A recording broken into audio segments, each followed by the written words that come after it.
tes, oke, Oke, kedengaran? kedengeran. Ya, kedengeran. Gimana kabarnya Pak Rindu dan keluarga? Oke, kabarnya hari ini sangat bombastis, bro. Waduh, Karena lagi panen raya. Raya, banyak yang top up ya Pak ya? Wah, banyak banget, bro. Berarti Cuma gimana nih? hari Dari ini tadi, dari sedikit, kemarin malam sampai hari ini bagaimana Pak responnya kalau boleh tahu dari tim? ya dari 2 hari yang lalu memang udah mulai meningkat pembelian ya. Kemarin sangat rame dan hari ini sedikit agak-agak berat karena rata-rata pembelian hari ini mayoritas itu beli dari exchanger. Jadi mereka beli ada yang bayar pakai USDT, Ethereum, Bitcoin. Jadi ngajarin orang yang transfer pakai ini blockchain ternyata nggak mudah ya. Iya. Seperti itu. Nah, ini masih ada yang beberapa yang belum beres nih, Bro Dani. Jadi agak-agak kurang konsen. Jadi sambil memberikan informasi kepada Anda yang sedang menyaksikan, Pak Rindu ini sedang membantu timnya untuk top up. Berarti apa? Sedang terjadi migrasi aset dari aset-aset yang ada di market kepada Nagaya. Luar biasa. Ya, Oke, ya, betul. Pak Rindu, kan Pak Rindu ini salah satu yang paling awal ya, salah satu yang paling awal mengenal Nagaya, dan kalau yang sudah pernah dengar sharing session dari Pak Rindu pasti sudah tahu Pak Rindu ini megang berapa banyak Nagaya. Boleh tahu nggak apa sih yang membuat Pak Rindu ini kok sangat semangat ya Pak Rindu bersama istri berbagi tentang Nagaya kepada sekelilingnya, Pak? Boleh tolong di-sharing nggak Pak Rindu? Oke, teman-teman, kenapa saya sangat semangat di Nagaya? Ada beberapa pertimbangan ya, karena sebelum saya kenal Nagaya, sebenarnya 2009 juga saya udah kenal Bitcoin ya, Bapak Ibu.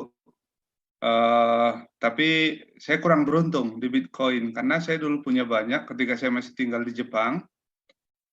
Dan Jepang itu sangat antusias beli Bitcoin karena mungkin ada faktor etnis. Konon katanya penemu Bitcoin itu namanya kan Satoshi Nakamoto. Jadi orang Jepang adalah kayak faktor etnis gitu. Wah, kayaknya nih orang kita nih yang bikin gitu ya. Jadi orang Jepang rame-rame borong gitu. Terakhir saya komunikasi dengan teman saya, ada polisi di Jepang. Dia punya ini loh 100 koin lebih dan dia happy banget orang di waktu Bitcoin bisa tembus di 930 juta. Dan dia bilang, saya tidak akan jual, karena Bitcoin isunya masih bisa 4 miliar katanya gitu ya. Waduh, ini orang, padahal dia polisi pangkat rendah ya. Nah, itulah contoh, kalau di Jepang itu banyak orang yang pegang Bitcoin, Bro Dani. Seperti itu. Jadi artinya gini, dulu ketika saya gagal di Bitcoin, saya beli dan saya tidak percaya bahwa Bitcoin itu bakalan dahsyat seperti ini harganya, dan saya melupakan passwordnya, padahal mungkin kalau saya tetap bisa buka Bitcoin saya yang dulu, ini mungkin posisi status sosialnya saat ini udah jadi sultan kali, Bro ya. Cuma oke lah, itu Dan tidak bisa bisa. ketemu lagi di Indonesia ya Pak Rindu ya. Ya, itu tidak bisa disesali, Bro ya. Jadi oke, ketika 2018 saya dipertemukan dengan Nagaya, saya melihat ada beberapa poin, saya mungkin nggak terlalu panjang lebar cerita, beberapa poin yang menarik dari Nagaya ini. Satu, di backup emas. Wow, keren nih, saya bilang. Lalu kedua, ownernya, CEO-nya, kreatornya yang menciptakan koin ini berani muncul. Wih, ini keren banget nih, berarti ini serius nih orang, serius nih gitu kan. Karena saya bisa pastikan hampir semua koin yang ada di luar sana, rata-rata CEO-nya nggak jelas itu, nggak jelas dalam artian anonim semua gitu ya. Tapi di sini CEO-nya itu dia pemilik dari ini Nagaya, tapi dia juga yang apa itu kreatornya, yang menciptakan koinnya itu, artinya dia punya kemampuan. Karena saya menemui banyak koin ya di luar sana, antara kreatornya yang menciptakan koinnya, IT-nya dengan ownernya itu beda orang. Jadi ketika koinnya itu mulai diminati masyarakat, terjadi perselisihan antara tim IT dengan manajemen, akhirnya apa, berantakan gitu loh. Nah, kalau di Nagaya, wah ini super solid, keren banget. Ini top marko top dah kalau istilah di dunia marketing gitu loh, Bro. Jadi artinya saya waktu itu, walaupun memang jujur teman-teman, ketika saya join Nagaya, yang saya dapatkan waktu itu hanya konsep yang ada di kepala Pak CEO. Jadi belum ada website, belum ada apa itu profit sharing, belum ada, aduh pokoknya belum ada. Mungkin bagi sebagian orang apa itu, lu gila ya beli begituan yang nggak jelas gitu ya. Tapi mungkin pengalaman saya membuat saya bisa nangkep gitu ya peluang itu. Dan ini seperti saya mendapatkan apa itu anak ikan teri yang bakalan saya pelihara, nanti suatu hari ini akan jadi ikan paus gitu kan, seperti itu. Gitu Bro Dani. Jadi akhirnya pada saat itu saya nggak pikir panjang, saya beli Nagaya. Ya memang kalau masalah risiko tetap ya Bapak Ibu ya setujulah, selalu ada risiko gitu ya. Tapi bukan itu yang kita harapkan. Ini sudah jadi Keputusan gitu loh Bro. Hak patennya Pak Rindu ya, beli ikan teri, jual ikan paus. Sudah nggak bisa lagi digunakan. Oh ya dong, iya harus begitu. Karena yang diceritakan Bro Alfian sama Bendilo sebenarnya kalau disingkat dengan satu kalimat sebenarnya itu aja kan. Ya, beli ketika murah, jual ketika mahal kan gitu. Betul. Beli ikan teri, jual ikan paus. Pokoknya itu udah dipatenkan itu Bro, nggak boleh di copy paste. Udah nggak ada yang boleh pakai lagi ya di sini ya. Iya. Mau pakai ikan lain terserah deh. Kalau bicara Nagaya dengan Rindu, tagline-nya pasti beli ikan teri, jual ikan paus, itu aja Bro. Jadi sekarang ini kita beli Nagaya itu seperti beli ikan teri ya Pak Rindu ya. Dan iya, kita tahu ke depannya. Nah kalau ini saya khawatirnya nanti kalau sudah jadi ikan paus malah nggak mau dijual nih Pak Rindu. Ya.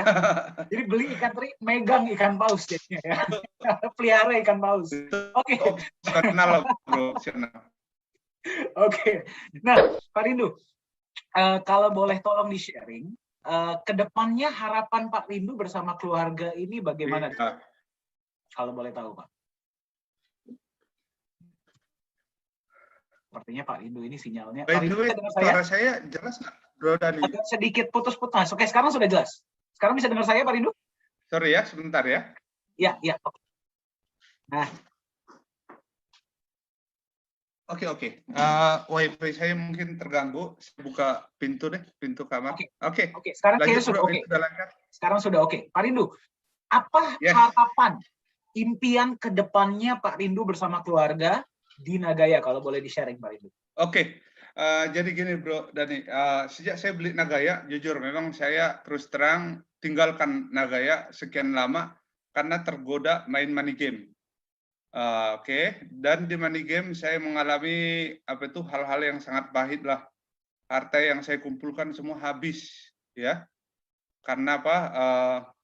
Terutama itu trading forex ya teman-teman. Trading forex itu saya sih mungkin saya tidak akan pernah sentuh lagi karena memang sangat pahit lah di sana. Kenapa?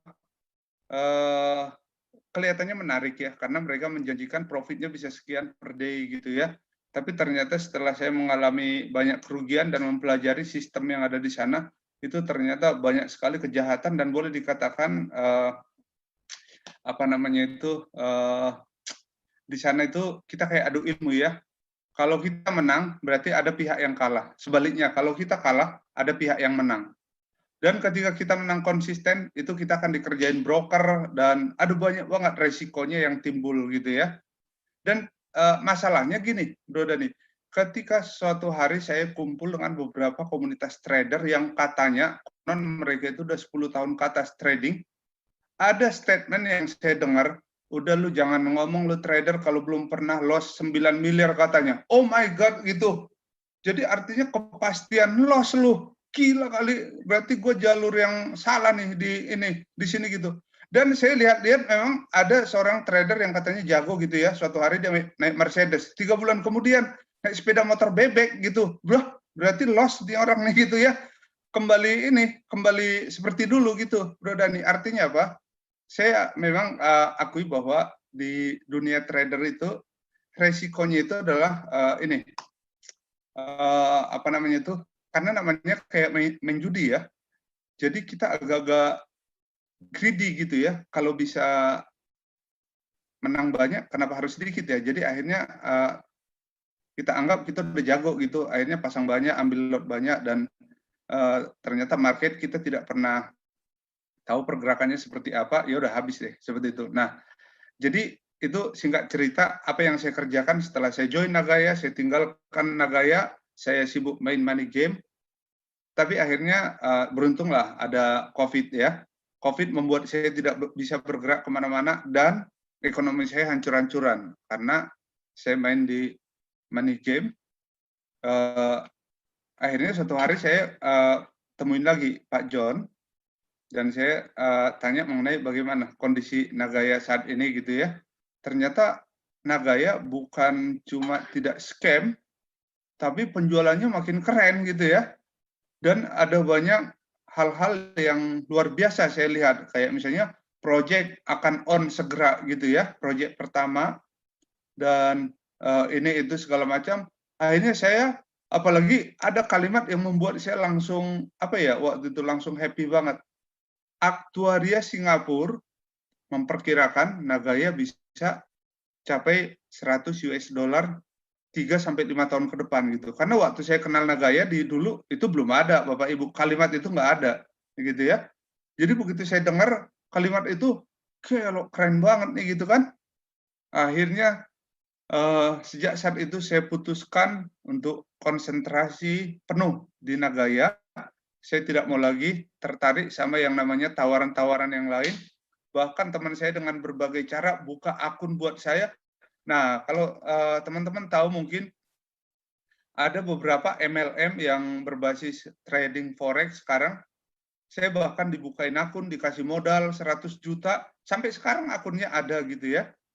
Saya sama sekali tidak mau ajak orang lagi dan apa itu, karena saya tahu resikonya ini besar sekali gitu ya. Jadi saya fokus di Nagaya saja, karena saya lihat Nagaya ini masa depannya luar biasa, dan memang saya sangat berharap banyak tentang Nagaya ini. Oleh karena itu saya spesial dengan istri, anak, bukan cuma coba tawarkan Nagaya, tapi doakan Nagaya, karena saya tahu ada faktor X, yaitu faktor kuasa Tuhan yang bisa memberkati Nagaya, memberkati manajemen, memberkati semua teman-teman kita supaya terjadi terobosan-terobosan luar biasa di Nagaya ini gitu sih, Bro. Amin. Terima kasih banyak atas doanya nih Pak Rindu ya. Berarti doanya buat saya juga, soalnya saya jadi manajemen ya. Amin, amin. Oke, Pak Rindu. Ada teman kita di sini mungkin yang sedang baru pertama kali hadir, sedang mungkin belum top up, belum beli, masih berpikir, atau ada yang sudah mau kontak upline-nya, dia pengen beli. Apa pesan Pak Rindu bagi mereka agar mereka beli? Oke, Bapak Ibu, Anda mungkin sudah tahu lah apa yang sering kali kita dengar dari seorang motivator. Ketika Anda disebut kaya itu ketika Anda lagi tidur, tapi Anda bisa dapat penghasilan gitu ya. Nagaya bisa menjawab itu, Bapak Ibu. Karena apa? Sekali Anda beli Nagaya, selama-lamanya Nagaya akan bekerja untuk Anda. Ingat itu ya. Jadi, ketika Anda beli Nagaya, ingat Bapak Ibu, resiko Anda terpaksa kaya. Gitu ya. Pertama, backup-nya itu Bapak Ibu, Anda punya emas dan emasnya bertambah. Gramasinya tiap bulan, setiap kali ada keuntungan proyek kita, emas Anda tambah. Tapi gramasinya ya. Lalu ingat Bapak Ibu, harga emas itu kalau kita lihat grafiknya dari tahun ke tahun, dia akan mengalami kenaikan-kenaikan. Seandainya gramasinya tetap aja, aset Anda akan naik karena harga emas itu pasti naik, gitu ya. Apalagi ini gramasinya naik, harga emas naik, Bapak Ibu. Jadi ini keren banget deh konsep Nagaya. Belum lagi Bapak Ibu bisa dapat profit sharing. Anda ngajak sekali, tapi dapatnya berkali-kali, bahkan seumur hidup ketika Anda belum jual Nagaya Anda. Keren banget ya. Dan kalau Bapak Ibu tidak punya modal yang besar, modal 1M cukup di Nagaya. Itu Anda bisa sukses. 1M artinya satu mulut. Karena apa? Itu yang saya lakukan kemarin, saya cerita dengan teman saya di Korea, dia langsung bilang, oke, kalau begitu saya join deh 10.000 gitu. Wow, happy-nya bukan main loh Bapak Ibu. Nah, kemarin Oke, mungkin